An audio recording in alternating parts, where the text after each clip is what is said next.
नमस्कार, ये आकाशवाणी शिमला है। अब आप पूनम शर्मा से प्रादेशिक समाचार सुनिए। आज के मुख्य समाचार। प्रधानमंत्री नरेंद्र मोदी ने कहा, मेक इन इंडिया पहल के कारण विनिर्माण शक्ति केंद्र बना भारत। समाज को नशामुक्त बनाने का संदेश देने के लिए प्रदेश पुलिस ने शिमला में किया हाफ मैराथन का आयोजन। मुख्यमंत्री सुखविंदर सिंह सुक्खू ने कहा, राज्य सरकार जल्द शुरू करेगी नशा मुक्त हिमाचल अभियान। और राजीव गांधी प्राकृतिक खेती स्टार्टअप योजना के तहत 36,000 किसानों को प्राकृतिक खेती से जोड़ेगी सरकार। अब समाचार विस्तार से। प्रधानमंत्री नरेंद्र मोदी ने कहा है कि मेक इन इंडिया पहल के कारण भारत विनिर्माण शक्ति केंद्र बन गया है।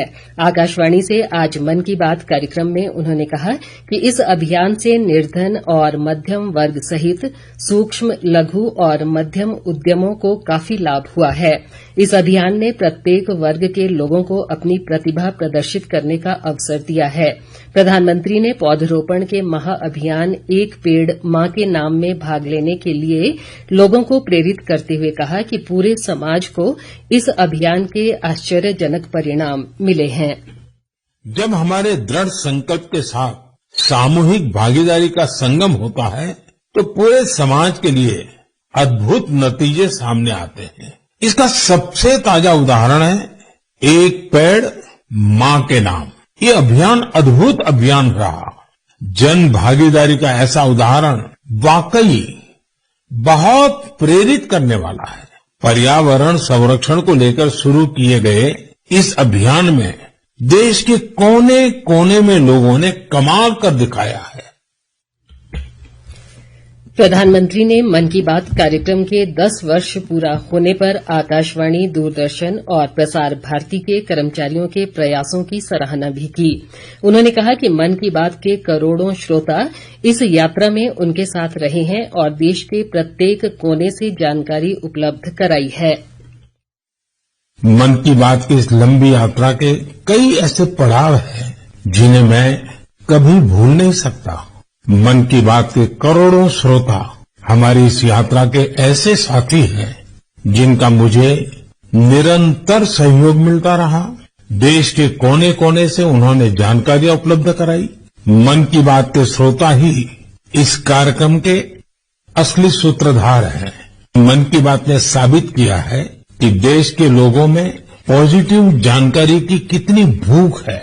पॉजिटिव बातें, प्रेरणा से भर देने वाले उदाहरण, हौसला देने वाली गाथाएं लोगों को बहुत पसंद आती हैं। इस वर्ष 2 अक्टूबर को 10 वर्ष पूरा कर रहे स्वच्छ भारत मिशन की सफलता का उल्लेख करते हुए प्रधानमंत्री ने इस मिशन को जन अभियान बनाने वाले लोगों की सराहना की। उन्होंने कहा कि मिशन की ये सफलता राष्ट्रपिता महात्मा गांधी के प्रति एक सच्ची श्रद्धांजलि है। कुछ ही दिन बाद आने वाले 2 अक्टूबर को स्वच्छ भारत मिशन के 10 साल पूरे हो रहे हैं। ये अवसर उन लोगों के अभिनंदन का है जिन्होंने इसे भारतीय इतिहास का इतना बड़ा जन आंदोलन बना दिया। ये महात्मा गांधी जी को भी सच्ची श्रद्धांजलि है जो जीवन पर्यंत इस उद्देश्य के लिए समर्पित रहे। साथियों, आज ये स्वच्छ भारत मिशन की ही सफलता है कि वेस्ट टू वेल्थ का मंत्र लोगों में लोकप्रिय हो रहा है। लोग रिड्यूस, रीयूज और रिसाइकल पर बात करने लगे हैं। प्रधानमंत्री ने देशवासियों को आगामी त्योहारों के लिए अपनी शुभकामनाएं भी दी। उन्होंने कहा कि नवरात्र से शुरू होकर अगले 2 महीनों तक देश में पूजा अर्चना, व्रत उपवास और उत्सव उल्लास का माहौल रहेगा। राज्यपाल शिव प्रताप शुक्ल ने शिमला के रिज मैदान से आज हिमाचल पुलिस हाफ मैराथन को हरी झंडी दिखाई।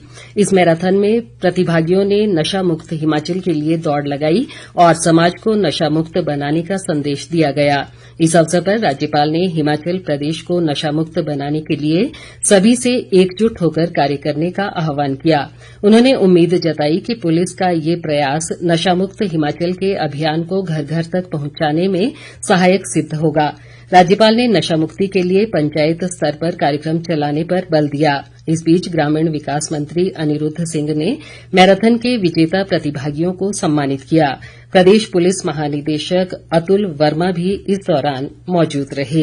प्रदेश में नशे की समस्या से निपटने के लिए सरकार जल्द ही नशा मुक्त हिमाचल अभियान शुरू करने जा रही है। मुख्यमंत्री सुखविंदर सिंह सुक्खू ने आज शिमला में बताया कि इस अभियान में नशे की रोकथाम, नशा करने वालों की शीघ्र पहचान और नशे से पीड़ित लोगों को वापस मुख्य धारा में लाने पर ध्यान केंद्रित करते हुए त्रिस्तरीय रणनीति बनाई गई है। उन्होंने कहा कि सरकार नशे की आपूर्ति को तुरंत नियंत्रित करने और इसकी मांग को कम करने के लिए उचित रणनीतियों पर काम कर रही है। मुख्यमंत्री ने बताया कि नशा मुक्त हिमाचल अभियान में विभिन्न सरकारी विभागों सहित सभी प्रमुख हितधारकों को शामिल किया जाएगा। अभियान में जमीनी जागरूकता कार्यक्रमों के साथ साथ व्यापक प्रचार के लिए सोशल मीडिया को भी शामिल किया जाएगा। कृषि मंत्री चंद्र कुमार ने कहा है कि कांगड़ा जिले के ज्वाली विधानसभा क्षेत्र में प्रधानमंत्री ग्राम सड़क योजना के तीसरे चरण में 9 सड़कों का उन्नयन किया जाएगा। इस कार्य पर करीब 76 करोड़ रुपए की राशि खर्च की जाएगी। वे आज ज्वाली क्षेत्र में चेलियां से खब्बल सड़क के स्तरोन्नयन कार्य के शुभारंभ पर बोल रहे थे। कृषि मंत्री ने कहा कि राज्य सरकार सड़कों के बेहतर रखरखाव के साथ नई सड़कों के निर्माण व उन्नयन कार्य में गुणवत्ता पर जोर दे रही है। उन्होंने कहा कि ज्वाली विधानसभा क्षेत्र के हर गांव को सड़क सुविधा से जोड़ने के प्रयास किए जा रहे हैं। प्रदेश में राजीव गांधी प्राकृतिक खेती स्टार्टअप योजना के पहले चरण में 36,000 किसानों को प्राकृतिक खेती से जोड़ा जाएगा। स्वास्थ्य मंत्री धनीराम शांडिल ने आज सोलन जिले की नौणी मझगांव पंचायत में एक किसान मेले के समापन अवसर पर कहा कि राज्य सरकार प्राकृतिक खेती को बढ़ावा देने के लिए वचनबद्ध है। उन्होंने बताया कि प्राकृतिक खेती के उत्पादों को बेहतर मूल्य दिलवाने के लिए 10 नए किसान उत्पादक संगठन बनाए जाएंगे। इस वर्ष इस कार्य पर 50 करोड़ रुपए खर्च होंगे। सोलन नगर निगम के वार्ड नंबर 5 के उपचुनाव में भाजपा प्रत्याशी अमरजीत पांजा ने जीत हासिल की है। पार्टी ने इस जीत पर खुशी जताते हुए इसे एक बड़ी उपलब्धि बताया है।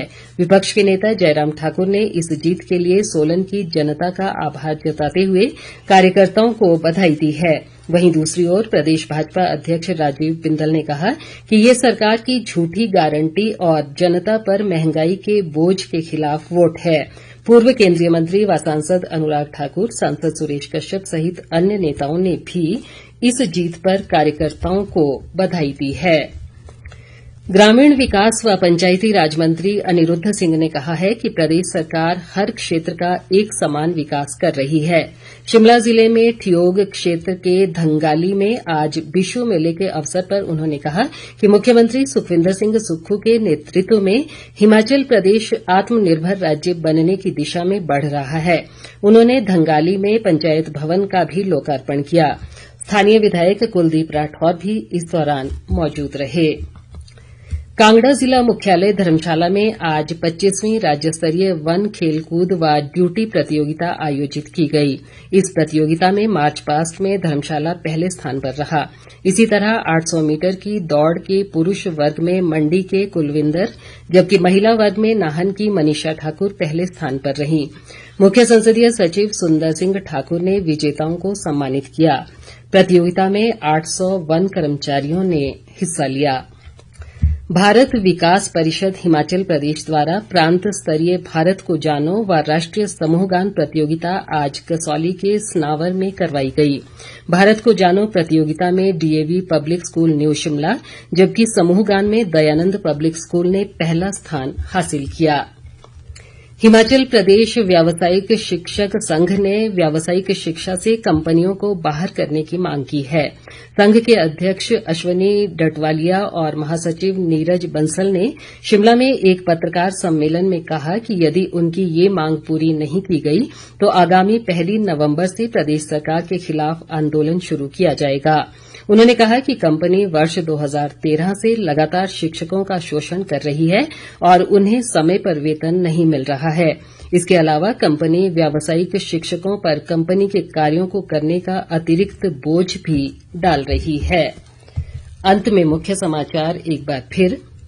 प्रधानमंत्री नरेंद्र मोदी ने कहा मेक इन इंडिया पहल के कारण विनिर्माण शक्ति केंद्र बना भारत। समाज को नशामुक्त बनाने का संदेश देने के लिए प्रदेश पुलिस ने शिमला में किया हाफ मैराथन का आयोजन। मुख्यमंत्री सुखविंदर सिंह सुक्खू ने कहा राज्य सरकार जल्द शुरू करेगी नशा मुक्त हिमाचल अभियान। और राजीव गांधी प्राकृतिक खेती स्टार्टअप योजना के तहत 36,000 किसानों को प्राकृतिक खेती से जोड़ेगी सरकार। इसी के साथ ये समाचार बुलेटिन समाप्त हुआ। नमस्कार।